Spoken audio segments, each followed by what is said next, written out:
580 anggota DPR periode 2024-2029, Saudara, kemarin resmi dilantik.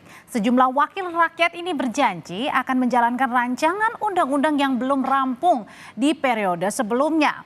Survei Litbang Kompas yang dilakukan sejak 2019 hingga 2024 ini mengatakan citra DPR mengalami penurunan di akhir masa jabatan. Pada Desember 2023, citra DPR ini berada di angka 50,5%, lalu dibandingkan dengan survei edisi di bulan Juni 2024 kemarin sebesar 62,6%. Citra DPR pada survei periode September ini berada di angka 58,2%. Kemudian, Saudara, mulai tahun 2022 hingga 2023, pengaduan masyarakat ke DPR ini terbanyak di bidang hukum, HAM, dan keamanan, ada sebanyak 1.784 totalnya. Disusul soal masalah pertanahan dan reformasi agraria, ada 531.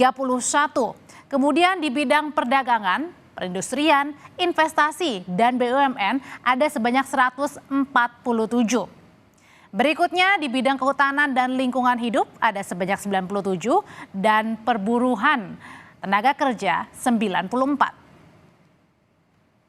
Terpilihnya Puan Maharani sebagai Ketua DPR semakin meyakinkan publik jika PDI Perjuangan akan bergabung ke pemerintahan Prabowo Gibran.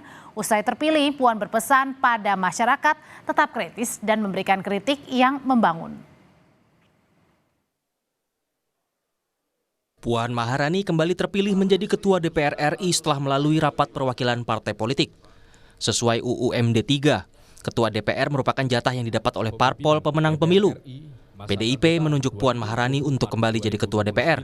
Puan didampingi Adis Kadir dari Golkar, Sufmi Dasko dari Gerindra, Cucun Samsyurizal dari PKB, dan Saan Mustafa dari Nasdem. Di pidato pertama, Puan berjanji menjadikan DPR terbuka pada masukan dan kritik dari masyarakat.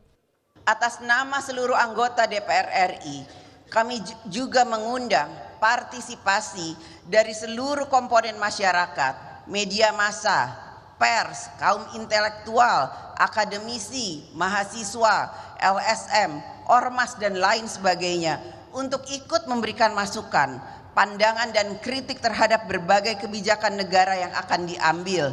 Berikanlah pandangan, saran, dan kritik yang ikut mencerdaskan kehidupan bangsa. Berdasarkan kutipan Kompas.id, Utut Adianto, anggota fraksi PDIP di DPR mengakui, mulusnya Puan duduk sebagai Ketua DPR berkat kompromi politik antar parpol. Dukungan 7 parpol parlemen untuk tetap memilih Puan menunjukkan upaya membangun persahabatan meski mereka berbeda sikap dengan PDIP pada Pilpres 2024 lalu. Berdasarkan kutipan Kompas.id, Utut bilang, artinya, di sini sedang dikembangkan persahabatan, sedang dikembangkan titik-titik kerjasama, sedang diupayakan separsial mungkin kompromi terbaik itu yang mana. Terpilih kembalinya Puan sebagai Ketua DPR seolah memberi sinyal koalisi Indonesia Maju telah legowo. Dari 8 partai yang masuk parlemen, 7 diantaranya masuk sebagai anggota KIM, yang artinya partai tersebut bisa saja mengubah UU MD 3. Namun mereka tetap ikut aturan lama dengan tidak melakukan revisi. Jika betul, bergabungnya PDIP ke KIM akan membuat pemerintahan absolut tanpa oposisi. Padahal oposisi dianggap sangat penting sebagai penyeimbang. Dari survei Litbang Kompas yang dilakukan 4 hingga 10 September 2024 juga ditanyakan soal seberapa penting oposisi di DPR. 56% menjawab penting, 29,5% menjawab sangat penting, 3,9% menjawab kurang penting, 1,7% tidak penting, dan 8,6% menjawab tidak tahu. Peneliti Litbang Kompas, Rangga Eka Sakti juga menyatakan, publik merasa perlu oposisi bagi pemerintah. Yang paling tinggi itu soal aspirasi, 20% lebih responden itu merasa bahwa kedepannya baiknya anggota DPR itu bisa lebih mendengarkan masyarakat. Poin kedua tadi adalah soal integritas, yang ketiga adalah soal kerja cepat. Gitu. Itu kan juga relatif sesuai dengan apa yang kita tangkap selama 5 tahun terakhir ya. Soal aspirasi misalnya kita melakukan survei secara periodik, 3 bulan sekali itu kita bisa melihat di titik-titik kritis, di mana misalnya ada produk legislasi yang dirasa tidak sesuai dengan kepentingan masyarakat, itu memang citranya menurun. Nah itu memang kita bisa lihat bahwa soal aspirasi ini tuh sensitif di mata publik, yang pertama. Meskipun begitu memang salah satu hal yang kita garis bawahi dari riset sebelumnya itu adalah soal keyakinan bahwa DPR ke depan itu 5 tahun ke depan memang berjalan dengan keyakinan publik. Ya. Tadi sudah dijelaskan juga kan Ya. dari 3 fungsi DPR, soal pengawasan pemerintah misalnya, kemudian soal pengawasan anggaran dan juga ini itu relatif tinggi di atas 60%. Jadi memang itu jadi modal sosial dan politik yang relatif besar bagi teman-teman di DPR sekarang. Tapi memang soal oposisi ini yang mungkin bisa jadi nanti butuh diskusi ya, karena betul. publik itu 85% lebih merasa harus ada nih sosok Oposisi di situ. oposisi.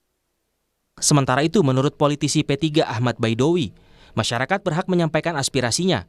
Artinya masyarakat tidak perlu khawatir karena hak menyampaikan aspirasi dijamin undang-undang.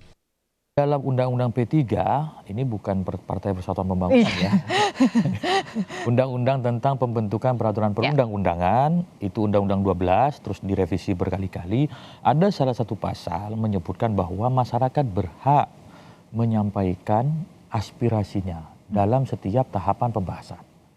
Bukan wajib, tapi mempunyai hak. Silakan masyarakat itu menggunakan haknya atau tidak. Betul atau tidaknya PDIP berlabuh ke koalisi Prabowo Gibran nantinya? Yang harus diperhatikan adalah hak rakyat untuk bersuara dan mengkritisi pemerintah. Jangan sampai dibungkam karena tak ada lagi oposisi. Tim Liputan, Kompas TV. Saudara, ada sejumlah catatan kritis tentang kinerja DPR periode lalu. Salah satunya adalah soal keterlibatan publik dalam proses pembuatan undang-undang. Lalu bagaimana DPR RI menjamin keterlibatan publik dan bagaimana juga DPR dalam hal mengawasi jalannya pemerintahan mendatang serta mendengarkan aspirasi rakyat. Berikut perbincangan jurnalis Kompas TV Nilu Puspa bersama Wakil Ketua DPR Sufmi Dasko Ahmad. Sama saya, pimpinan DPR yang baru, saudara, ada Sufmi Dasko Ahmad. Bang Dasko, terima kasih sudah bersama kami di... Terima kasih, selamat malam. Saya ucapkan selamat dulu. Iya, terima kasih. Kembali menjadi pimpinan DPR. Bang Dasko, kita langsung saja ya. Ada beberapa catatan dari publik terkait dengan DPR yang periode kemarin. Salah satunya adalah soal produk legislasi yang dianggap sangat minim dengan prolegnas yang banyak sekali, ada 200-an tapi yang dihasilkan hanya puluhan, dan minim juga partisipasi publik. Bagaimana Anda sebagai pimpinan DPR memastikan bahwa di periode yang berikutnya ini tidak terjadi lagi? Ya, tadi sudah kita sampaikan bahwa memang masih ada sisa PR kita yang mesti kita selesaikan di periode depan.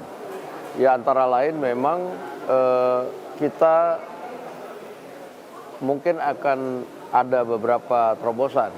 Ya, minimnya undang-undang itu karena antara lain juga peraturan perbuatan undang-undang itu juga mengharuskan beberapa atau sebagian besar undang-undang itu kan harus melalui tahapan-tahapan yang banyak.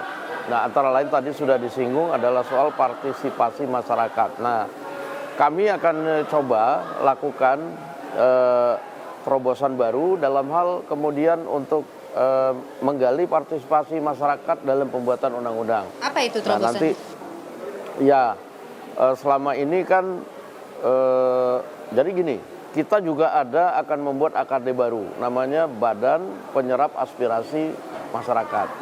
Nah, kemudian di situ kita akan combine antara badan ini dengan AKD terkait untuk kemudian membuat maksimalnya itu partisipasi masyarakat dalam membahas daftar isian masalah di undang-undang yang akan diproses. Oke, artinya ada satu alat kelengkapan dewan yang baru khusus untuk menyerap aspirasi. Iya, betul. Badan Penyerap Aspirasi Masyarakat yang kita rencanakan ini selain kita nanti akan pergunakan untuk memaksimalkan peran serta masyarakat dalam pembahasan undang-undang, nah itu juga sebagai badan yang kemudian sewaktu-waktu itu dapat saja menerima permintaan dari masyarakat untuk mereka menyampaikan aspirasinya. Nah, sehingga nanti ketika kemudian sudah diterima, badan itu yang kemudian akan menyalurkan ke komisi-komisi terkait atau kemudian mereka yang menginisiasi ketika kemudian terjadi masalah yang harus segera atau urgent segera diselesaikan. Demikian. Oke. Nah, Bang Dasko begini, oke, itu ada satu terobosan untuk kemudian bisa menyerap aspirasi masyarakat. Yang terpenting adalah yang diaspirasikan oleh masyarakat itu masuk dan menjadi pertimbangan dalam proses produk legislasi kita. Bagaimana memastikan bahwa itu tidak hanya diserap tapi juga memang benar-benar dimasukkan? Ya, tentunya nanti setelah kita serap dan kemudian kita kaji, kita bahas,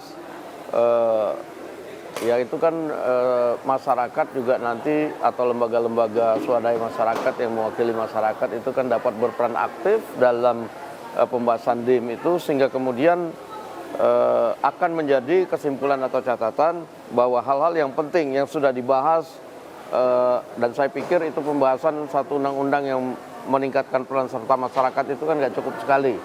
Kemarin kita sudah coba melakukan sekali untuk undang-undang PPRT.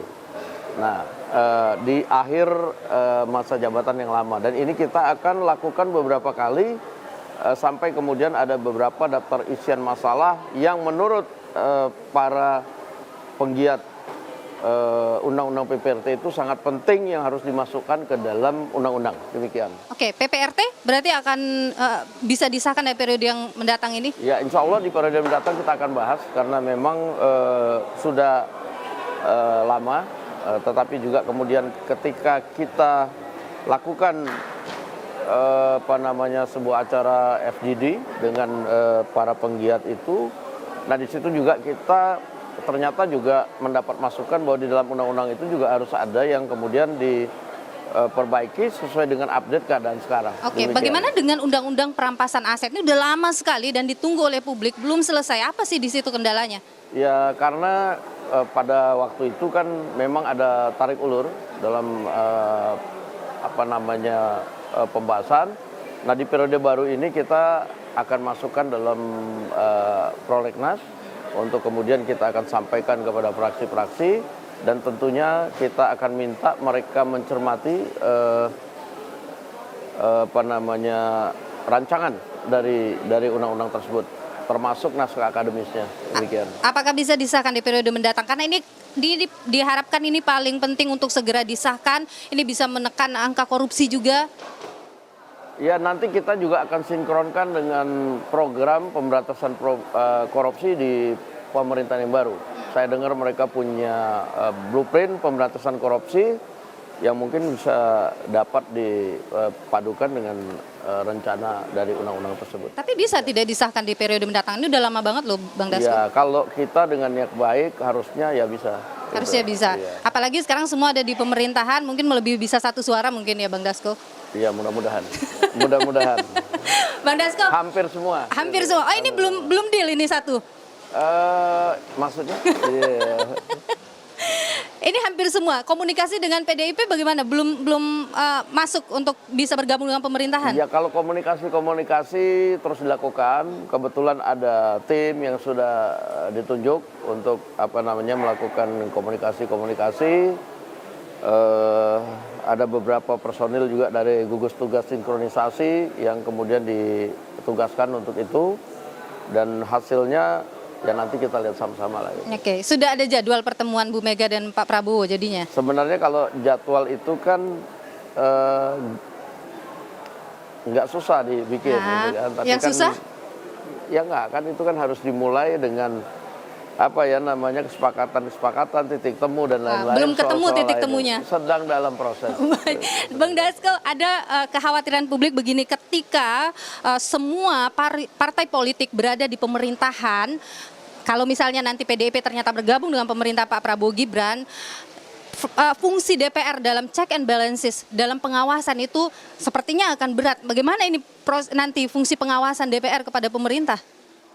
Ya, saya rasa kita tadi juga sudah sepakat dengan kawan-kawan ya. Tadi sebelumnya ada pembicaraan walaupun informal, bahwa mereka minta walaupun ini sebagian besar partai politik sudah bergabung dalam pemerintahan, mereka ingin juga DPR tidak hanya menjadi stempel dari pemerintahan yang baru nanti, tetapi fungsi check and balance harus tetap berjalan untuk kepentingan rakyat. Demikian. Memastikan meskipun semua partai politik di pemerintahan, pengawasan tetap kuat?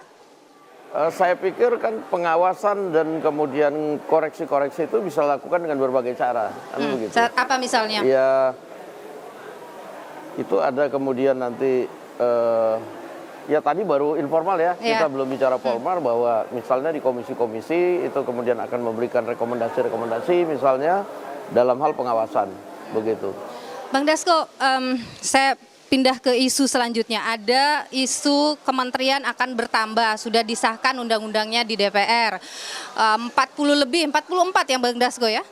Jadi kalau kita bicara penambahan kementerian, saya dengan jujur harus nyatakan bahwa itu ada penambahan. Ada penambahan. Tetapi mengenai dan penambahan kementerian itu justru adalah bagaimana mengoptimalkan kinerja kementerian ini yang kemudian dipadukan dengan janji kampanye dan program kerja kampanyenya Pak Prabowo waktu itu yang semata-mata untuk kepentingan rakyat. Kan berapa gitu. sih Bang? Nah, tetapi kalau dibilang berapa jumlahnya, pada saat ini kementerian itu masih digodok dan masih dinamis. Makanya kita sampai dengan saat ini belum bisa launching apakah jumlahnya sekian atau sekian. Gitu. Karena nanti kemungkinan besar H-5, nah itu baru final. Oke, kementerian bertambah untuk lebih fokus kerjanya, untuk lebih fokus nanti bagaimana merealisasikan janji-janji.